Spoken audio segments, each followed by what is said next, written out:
కూనమనేని సాంబశివరావు.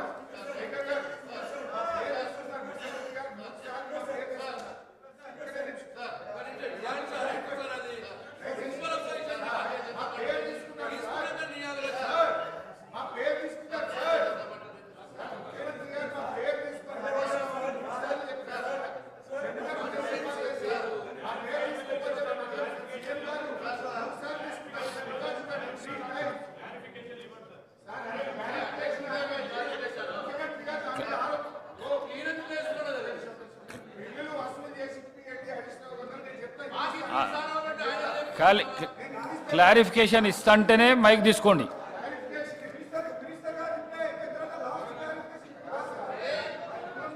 ఒక్క నిమిషం ప్లీజ్ ఒక్క నిమిషం ప్లీజ్.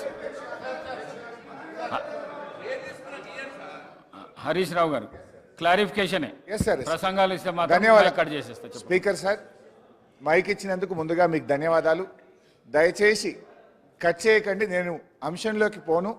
ముఖ్యమంత్రి గారు మాట్లాడిన దానికి క్లారిఫికేషన్ ఇచ్చే ప్రయత్నమే తప్ప నేను దయచేసి ఇతర అంశాల్లోకి పోను. కానీ మీరు దండం పెడితే జర మైక్ కట్ చేయకుండా.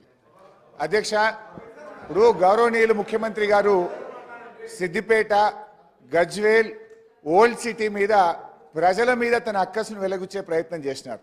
సిద్దిపేటలో కాంగ్రెస్ పార్టీ గెలవలేదనో, గజ్వేల్లో కాంగ్రెస్ గెలవలేదనో, ఒక్క నిమిషం, ఓల్డ్ సిటీలో గెలవలేదని ఆయన ఏమన్నారంటే బిల్లులు అక్కడ ప్రజలు కట్టలేదు అని అన్నారు. ఇది వాస్తవం కాదు.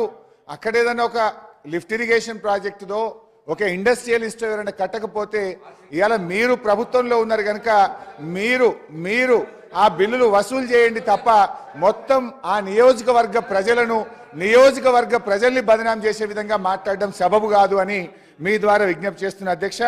ఇక రెండో విషయం అధ్యక్ష, ముఖ్యమంత్రి గారు ఇంకో విషయం అన్నారు. బీఆర్ఎస్ పార్టీ కాంగ్రెస్తో పొత్తు పెట్టుకుంది, తెలుగుదేశంతో పెట్టుకుంది, ఎంఐఎంతో పెట్టుకుంది అని అన్నారు అధ్యక్ష. అవును, మేము పెట్టుకున్నాం.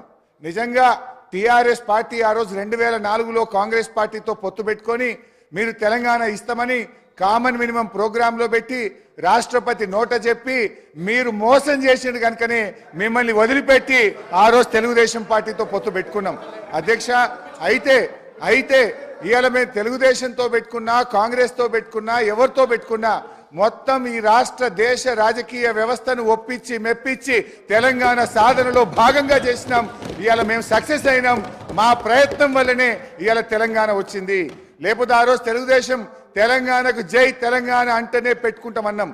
మాకు సీట్లు, ఓట్ల కంటే కూడా రాజకీయ వ్యవస్థను ఒప్పించాలి, మెప్పించాలి, ఈ రాష్ట్రాన్ని సాధించాలని ఒక వ్యూహాత్మక భాగంలో మేము చేసినాం. ఇవాళ విజయం సాధించినాం. ఇవాళ రాష్ట్రాన్ని మేము సాధించడం అనేటువంటి విషయాన్ని ముఖ్యమంత్రి గారు గుర్తుపెట్టుకోవాలి. ముఖ్యమంత్రి గారు ఆయన వ్యక్తిగతంగా పదవుల కోసం ఆయన పార్టీలు మారింది తప్ప మేము ఇతర రాజకీయ పార్టీలతో పొత్తు పెట్టుకుంటే తెలంగాణ కోసం మేము పెట్టుకున్నాం అధ్యక్ష. జూబ్లీ హిల్స్ ఎమ్మెల్యే గారిని కూడా జూబ్లీ హిల్స్ ఎమ్మెల్యే గారిని కూడా ఇవాళ అవమానపరిచినారు. జూబ్లీ హిల్స్ ప్రజలు, విజ్ఞులైనటువంటి ప్రజలు మా ఎమ్మెల్యే గోపీనాథ్ గారిని గెలిపిస్తే ఏదో ఎంఐఎం పోటీలో పెట్టడం వల్ల ఆయన గెలిచిండని జూబ్లీ హిల్స్ ప్రజల్ని అవమానపరిచే విధంగా జూబ్లీ హిల్స్ ఎమ్మెల్యే గారి పేరు కూడా తీసుకోలేదు. వారికి ఎందుకు వస్తారు? వివేకానంద గారు సార్, వారు తెలంగాణ ఎలా గౌరవ సభ్యులు మాట్లాడుతూ సిద్దిపేట ప్రజలు బిల్లులు ఎక్కడ కూడా ప్రజలు అనే పదం రాలే ఉంటే దాన్ని తప్పకుండా మీరు ప్రజల పదం రాలే. ప్రజలు ఒక నిమిషం సిద్దిపేట ప్రాంతానికి సంబంధించి వారు చెప్పినట్టుగా అది వాటర్ ప్రాజెక్టుదా ఇంకేదా ఆ డెఫినేషన్లో పోలేదు. అక్కడ నుంచి బకాయిలు రావాల్సి ఉండే వారు గౌరవ సమర్థవంతమైన శాసనసభ్యులు బిల్లు కట్టేయాల్సి ఉండే అన్నారు తప్ప దానికి మీరు అంతలో దొంగ అంటే భుజాలు జరుపుకునే అవసరం. తర్వాత మీరు చెప్తా ఉన్నారు ఇవాళ అరే నేనేమన్నా భూతాలు జరుపుకునే అవసరం లేదు, ప్రజల గురించి మాట్లాడలేదని చెప్తా ఉన్నాం కాబట్టి చెప్తా ఉన్నా. తర్వాత అధ్యక్ష ఇంకొక మాట, ఇలా తెలంగాణకు సంబంధించి చెప్తారు తెలంగాణ కాంగ్రెస్ చేయకపోతే వాళ్ళు తెచ్చింది అధ్యక్ష. ఇలా తెలంగాణ తెస్తేనే మీరు 10 సంవత్సరాలు మంత్రులు. దయచేసి ఆ విషయం మర్చిపోవద్దు. ఇలా తెలంగాణ తేకపోతే తెలంగాణ పార్లమెంట్ ఆర్టికల్ 3 ఇవాళ మీ పార్లమెంట్ సభ్యులు కేశవరావు గారు కానీ కాంగ్రెస్ పార్లమెంట్ సభ్యులు లేకపోతే తెలంగాణ ఎక్కడ అధ్యక్ష? ఇలా వీళ్ళు మాట్లాడతారు. ఆనాటి నాయకత్వం ఒకరని చెప్తానా, అన్పార్లమెంట్ అయితే తెలుగుతాం కానీ వీడికే ఏం రాకుండా పోయినా కూడా పార్లమెంట్ లో తెలంగాణ బిల్ పాస్ అయిపోతే రాకపోతే అధ్యక్ష. ఆనాడు స్పీకర్, లోక్సభ స్పీకర్, ఆనాడు సభ్యులు పోడియం దగ్గర లొల్లైతుంటే కూడా బిల్లు ఏ విధంగా బాధ్యాలు చేస్తే ఇట్లా మాట్లాడితే ఇట్లా బరుగుతే ఎట్లా నడుస్తాయి అధ్యక్ష? నేను అడుగుతా ఉన్నా ఇలా బరాబరుగా కాంగ్రెస్ పార్టీ సోనియా గాంధీ గారి నాయకత్వంలో ఈ హౌస్ లో వాళ్ళ నాయకుడు చెప్పిండు సోనియా గాంధీ లేకపోతే తెలంగాణ వచ్చేది కాదని. ఇవాళ ఇట్లా మాట్లాడితే ఎట్లా అధ్యక్ష?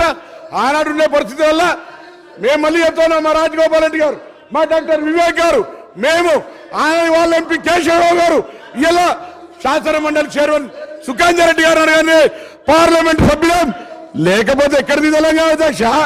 సోనియా గాంధీ గారు అయిపోతుంది అధ్యక్ష. ఇంకొకటి సబ్జెక్ట్ ఈవేట్ కాకుండా ఒకటి గౌరవ నేను జగదీశ్వర్ రెడ్డి గారు మంత్రి గారిని అడుగుతా ఉన్నా, 10 సంవత్సరాలలో ఎన్ని సంవత్సరాలు విద్యుత్ శాఖ మంత్రి కూడా తెలియదు అధ్యక్ష. ఒక కుసారు అయినా మెంబర్ ఆఫ్ ఈరోజు అధ్యక్ష 2010 అధ్యక్ష 2010 ఫిబ్రవరిలో ఆనాటి గౌరవ ముఖ్యమంత్రి గారు రోషయ్య గారు తెలంగాణ ఉద్యమం ఉన్నప్పటికీ కూడా మేము ఆనాడు శ్రీధర్ బాబు గారు, మేము గౌరవ శాసనసభ్యులు కేటీ రామారావు గారు శాసనసభ్యులు, మేము ఆనాడు నేదురూరులో ఒక పవర్ ప్లాంట్ ఫౌండేషన్ వేసుకున్నాం 3x700 2100 మెగావాట్కు. అధ్యక్ష నేను ఎందుకు చెప్తా ఉన్నానంటే ఆ పవర్ ప్లాంట్ ఫౌండేషన్ వేసుకున్నాం 2010లో. మేము పార్లమెంట్ సభ్యుని గ్యాస్ అలిగేషన్ రాలే, ముఖ్యమంత్రి గారు అనేక సందర్భాల లెక్క రాసిండు 432 ఎకరాల జాగాను 13 కోట్లు పెట్టి ఆనాడు సేకరణ చేసిన అధ్యక్ష. పొల్యూషన్ సంబంధించినటువంటి అన్ని అనుమతులు వచ్చినాయి, వాటర్ శాంక్షన్ తీసుకున్నాం, దానికి సంబంధించిన పర్యావరణ అనుమతులతో పాటుగా మొత్తం అనుమతులు వచ్చాయి అధ్యక్ష. మేము చేస్తలేమని గౌరవ సభ్యుడు వేరే ఈ సభలలో పేరు రద్దు కాబట్టి చెప్తాను. నేను చెప్పినాక చెప్పు సార్, చెప్పు సార్. నేను గౌరవ సభ్యులు మిగతా లేని వాళ్ళ పేరు తీసుకోవద్దుగా, నేను తీసుకుంటలేను. వాళ్ళు మా పిండ ప్రదానం చేసిన అధ్యక్ష అన్నాడు. నేను బతికున్నటువంటి పార్లమెంట్ సభ్యుడిని ఆ ప్రాజెక్ట్ ఎందుకు చేస్తలేరని మా పిండ ప్రదానం చేశారు. ఇవాళ వీళ్ళు 10 ఏళ్ళ అధికారం, మేమేం చేయాలి అధ్యక్ష? వీళ్ళకి ఇవాళ ఆ ప్రాజెక్ట్ ఎందుకు కట్టాలి? బొగ్గులేని యాదాద్రి భద్రత చేస్తారు. నాకు సింగరేణి, నాకు కూత వేటలు ఉంటుంది. నా ప్రాజెక్ట్ ఎదురు ఎందుకు చేయాలి అధ్యక్ష? 432 ఎకరాల జాగా సేకరించి ఎదగట్లేదు ఉంది అధ్యక్ష. దానికి పర్యావరణ అనుమతులు కాదంటే మీకు పేపర్ పంపిస్తా. పర్యావరణ అనుమతులు, లోయర్ మైనర్ నుంచి నీటి శాంక్షన్, ఎవ్రీథింగ్.